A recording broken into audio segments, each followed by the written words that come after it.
Okay. What you saying, producers? E.N.I on the track, back on your box. And yeah, I promise this is the last time I'm changing my camera angle. This one right here, it'll do. It's right still. Today's video is going to be a different one. I'm going to show you how I mapped the Launchpad X from Novation to Beatmaker 3 to use it as a tactile and responsive pad MIDI controller for playing notes, playing in scaled notes, drums, and controlling macros and switching between instruments with Beatmaker 3. If you haven't done so already, make sure you subscribe to the channel. Make sure you drop a like as well. Let me know what you think about the video and what I could do to improve it. I've had a couple of people ask me certain questions about Beatmaker 3 and I'm happy to do videos on them. So definitely drop me a comment and let me know what you want to know. But yeah, let's get into it.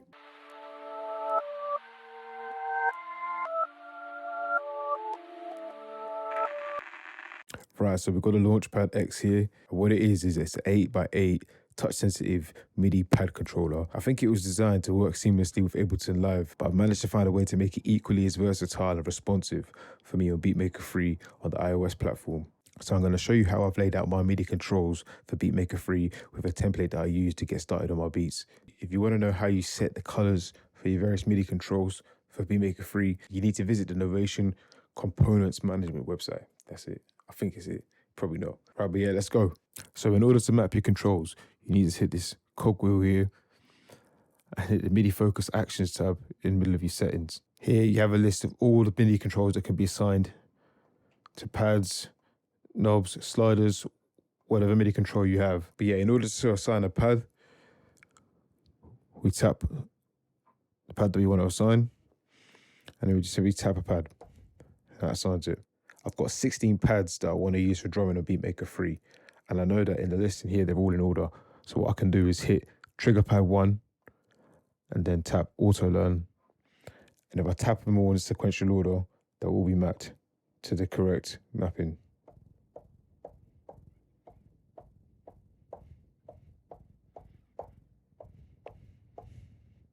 And now they're all mapped. If I go over to an instrument of Beatmaker 3, let's go to pure synth.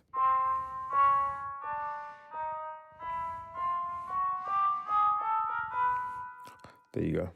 I don't actually map the 16 trigger pads, and I'll explain. One of the slight hiccups of trying to run the Launchpad X with Beatmaker 3 is if you map the trigger pads, you will then interfere with Launchpad X's scale modes feature, which allows you to play instruments and scales, which for me is more beneficial than being able to play the scale on the 16 pads. So what I do is I actually just leave them blank and use the 16 pads for drums where I know they're just one shots and they're not too dependent on pitch. But I am able to access 16 notes here still, but in the range of C3 octave. So let's have a look at the mapping. We'll start from the top left, work our way down.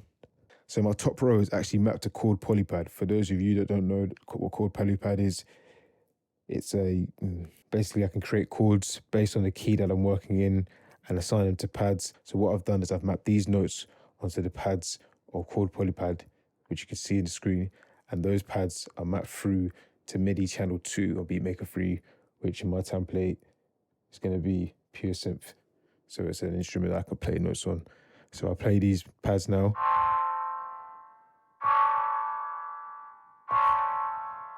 They're playing chords that I've set up in chord polypad.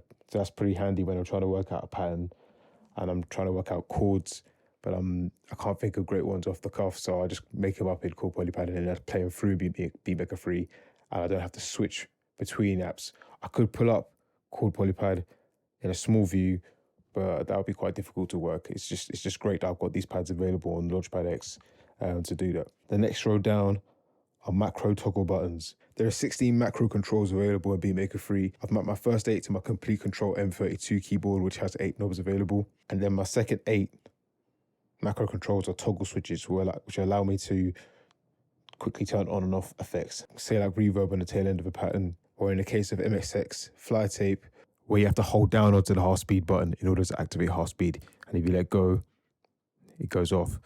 But I can set up a macro control by going on the Show Audio Knobs tab, double tap on half speed. And if I set it to macro 9, which is this button here, it turns on. So I've got 8 macro control toggles here.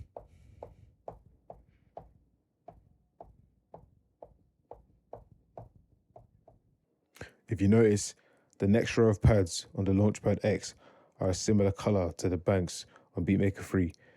And that's because I've mapped bank selection on Beatmaker 3 to these pads.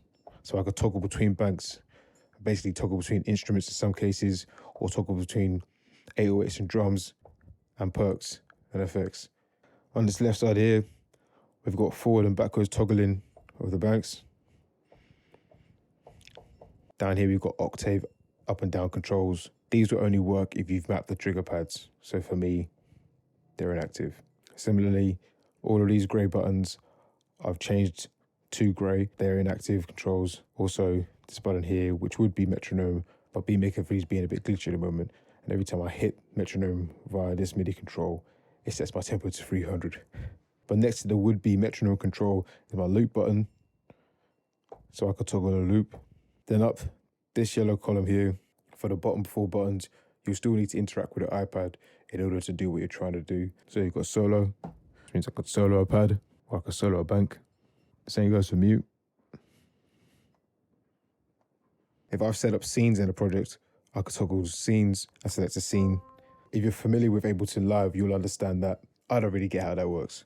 You've then got select, and here you can select a pad, and you can choose to copy the pad, make a duplicate of it, or you can cut the pad, paste it into another bank, or you can even delete the pad. And then the top button, which does work well, is the keys button. And this just allows you to toggle between keys and just a one shot of an instrument.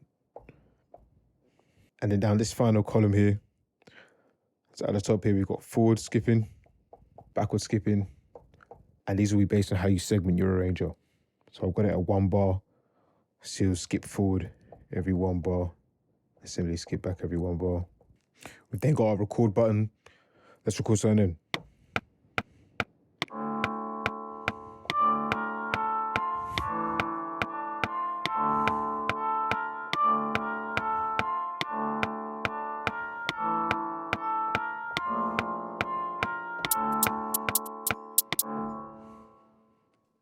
And as you saw, we've got a stop button. What's great as well with the Launchpad X is this is my setup. You can make your own setup as well. Like I said, visit that website that I mentioned earlier that I probably got wrong. And yeah, you can customize your own layout for whatever app that you use. I find this is convenient for me because I'm able to have my chords laid out. I've got toggles for macro controls. I'm able to toggle to my banks. It pretty much looks like Beatmaker 3 to me in a lot of respects, but all on a pad. So I don't need to keep touching the iPad all the time to do stuff. Also, having the transport controls available to you at a pad rather than at the screen all the time is great for productivity and workflow. Along with the mapping the MIDI controls to apps, Launchpad X also comes with a notes feature, which allows you to play notes in a selected scale, which can be selected by holding down the note button and selecting a particular scale. So mine is minor scale, and you can play notes within that scale through Beatmaker 3.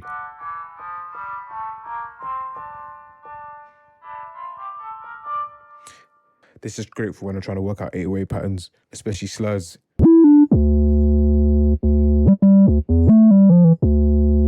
You can have up to 4 different custom layouts. This is my own version of a scales mode. But then I also have transport controls underneath, so that's helpful. I do also have a chromatic layout, which allows me to play keys of 3 octaves, and also chord polypad chords. So if I'm playing a piano here and I want to do lead notes on top of chords, this is a great layout for me. Again, with transport controls. So like I said at the beginning of the video, this is a great tool. It's a great device. I was checking it out for a while. I thought, you know, I need to get myself a pad controller because I need to find a way to get chord polypads into Beatmaker 3 without having to have it on a second screen or have to record it through audio or just a whole load of mess. Not only that, I'm able to play notes in a specific scale over 8 octaves. That's a lot of octaves. So yeah, definitely check it out. I picked mine up for £145 here in the UK on Amazon. I think you can get it for around anywhere between 125 to 175. But of course, our last button is going to be play. But before that, if you like what you saw in this video, make sure you like and subscribe. I'm going to be making a lot of videos where I'll be using this to make fire beats and help me help you make fire beats on your iOS devices. But as always, guys, keep cooking.